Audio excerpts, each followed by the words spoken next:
C'est très sympa d'être bronzé, mais est-ce qu'il suffit simplement de s'exposer au soleil? Non! Bienvenue sur la chaîne Jean-Michel Cohen, la chaîne où on ne parle que de nutrition, où on ne vous prend pas pour des patates et où on vous explique comment bronzer pour cet été. Masterclass, menu personnalisé, suivi diététique individualisé. Rendez-vous sur le site docteur.jeanmichelcohen.fr. Le bronzage, c'est très sympa, d'abord parce que ça nous donne une allure en bonne santé, puis ensuite des fois ça amincit même, donc on a tous envie d'être bronzé. Petit rappel, à quoi ça sert la peau? La peau, c'est une barrière. Elle sert à la protection contre tout, contre les chocs, contre les coupures, contre les rayons du soleil. Et en même temps, la peau, elle sert à sécréter des hormones. Je vous rappelle que c'est parce que vous recevez du soleil que justement vous arrivez à fabriquer de la vitamine D qui est tellement importante et pour les os et pour l'immunité. À quoi ça sert le bronzage? Ça sert pas que à être beau, hein. Le bronzage, c'est une protection. C'est simplement la peau qui va envoyer de la mélanine à la surface. Et cette mélanine, elle va créer une couche et cette couche, elle va permettre de se protéger contre les ultraviolets B qui sont des ultraviolets toxiques. Mais en même temps, il faut faire attention parce que le bronzage, si vous forcez sur le bronzage, le vrai problème, c'est que vous allez accentuer le vieillissement de la peau. À quoi ça sert d'être bronzé si c'est pour être fripé? On a quelques exemples quand même de ce qu'on voit de temps en temps à la plage, des gens qui sont hyper bronzés mais qui ont une peau qui est ridée, etc., qui est faite sous l'influence du soleil. Ma question, c'est comment faire pour avoir un beau bronzage? Alors, il y a des gens qui vont vous dire, je vais utiliser les crèmes cosmétiques. Alors, pourquoi on utilise les crèmes cosmétiques? En fait, c'est pour bronzer progressivement. Parce que c'est parce que vous bronzez progressivement qu'en fait, vous allez avoir un beau bronzage et que vous allez avoir une bonne protection pour la peau et que vous allez éviter le vieillissement et en même temps une coloration comme vous allez la choisir. Les crèmes cosmétiques servent essentiellement à nourrir la peau, parce qu'il faut avoir une peau en bon état, et deuxièmement, à se protéger des ultraviolets B. Mais est-ce qu'il y a d'autres moyens que les crèmes cosmétiques qui vous forcent à vous tartiner, etc. Ouais, il y a moyen, en préparant la peau avant pour avoir un beau bronzage, ou en utilisant des petits artifices alimentaires que moi je connais et que je vais vous donner, qui vont vous permettre d'avoir un joli bronzage. Et les compléments alimentaires, ça peut être pas si mal que ça. Je vous jure qu'à la fin, je vous donne les compléments alimentaires qui vont sortir dans un bouquin qui arrivera en fin septembre et qui, à mon avis, étaient les plus sympas pour ce type de problématique. Alors, des aliments pour le bronzage, c'est la vitamine A. Pourquoi la vitamine A? Tout simplement parce que c'est du bêta-carotène. Et qu'est-ce que c'est la couleur des carottes? La couleur des carottes, c'est orange. Et vous savez, on se moque tout le temps des petits-enfants à qui on donne beaucoup de carottes, on dit qu'ils ont les fesses roses. Ben oui, le bêta-carotène, ça permet de colorer. Donc, consommer de la vitamine A ou des aliments qui contiennent de la vitamine A, c'est une façon d'améliorer le bronzage. En numéro 1, l'année dernière, je vous avais parlé du fait que le melon était un beau produit. Le melon a une couleur orangée et c'est vraiment une façon de reconnaître là où il y a de la vitamine A.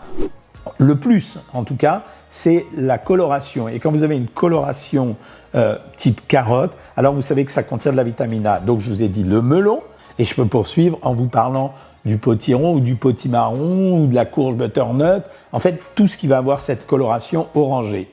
Ou je pourrais même parler de l'abricot. Et un truc qui est extrêmement à la mode en ce moment, c'est la patate douce, d'abord parce que de plus en plus les gens préfèrent manger des frites de patates douces. Au passage, je vous signale que c'est un super produit parce que c'est plus riche en fibres et à peine, quasiment la même valeur calorique que les pommes de terre normales, sauf que ça a un petit goût sympa et même s'il y a un peu plus de sucre, il y a plus de fibres.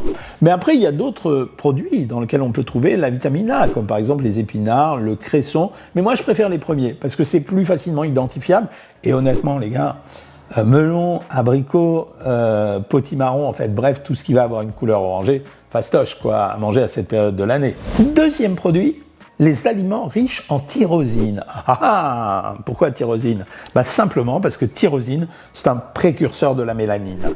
Donc si c'est un précurseur de la mélanine, si je donne de la tyrosine, c'est un acide aminé la tyrosine, ça va me permettre d'augmenter ma production de mélanine. Alors on en trouve dans à peu près tous les aliments qui contiennent des protéines.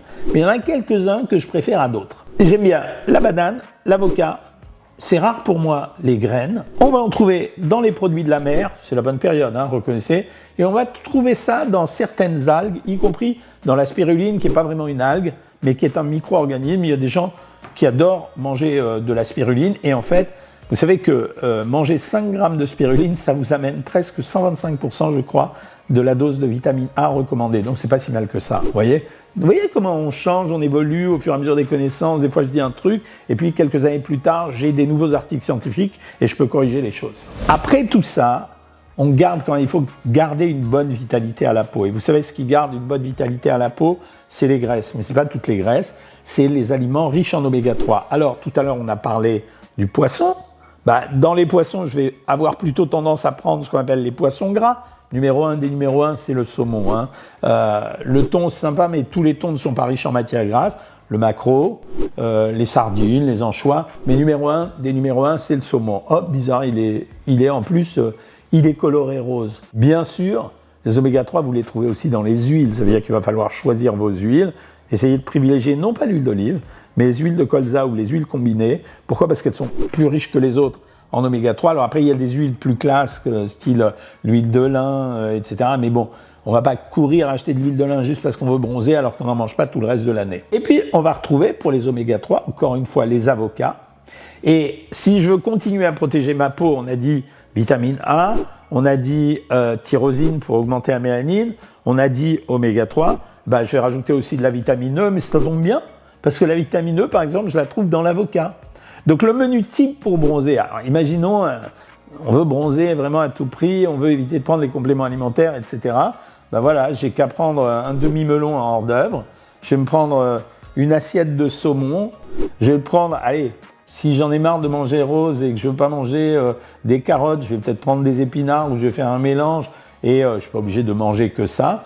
Puis après, je vais prendre, si je veux vraiment aller jusqu'au bout, je vais prendre un petit peu de fromage. Il y a de la tyrosine aussi dans le fromage. Et après, je finirai par quelques abricots. Et là, j'ai un menu bronzette, les gars. J'ai un menu bronzette, vraiment. Et en même temps, j'ai bien nourri parce que mon saumon, il contenait des oméga 3, mais j'aurais pu rajouter quelque chose, je sais pas, dans les épinards ou dans les carottes. J'aurais mis un petit peu de matière grasse, j'aurais mis un peu d'huile de colza. Et j'aurais fait un menu bronzette. Voilà, c'est simple de faire ça, et en même temps, ça marche. Vous savez, on parle beaucoup du curcuma. Le curcuma, il a cette couleur un peu jaune épicé, un peu orange, etc.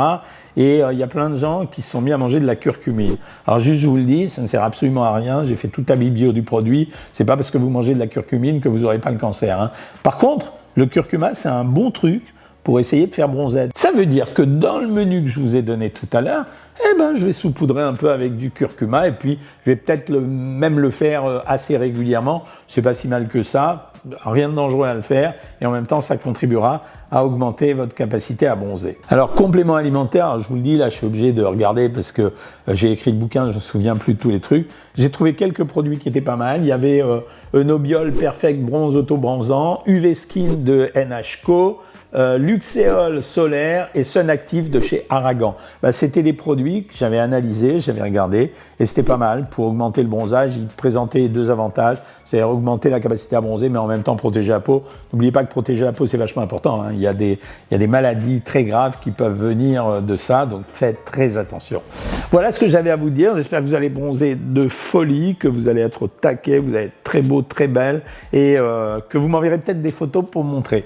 Voilà, si vous avez aimé cette vidéo, vous likez, vous partagez, vous commentez, vous me donnez des idées de vidéos. Et moi, je vous dis à bientôt les amis.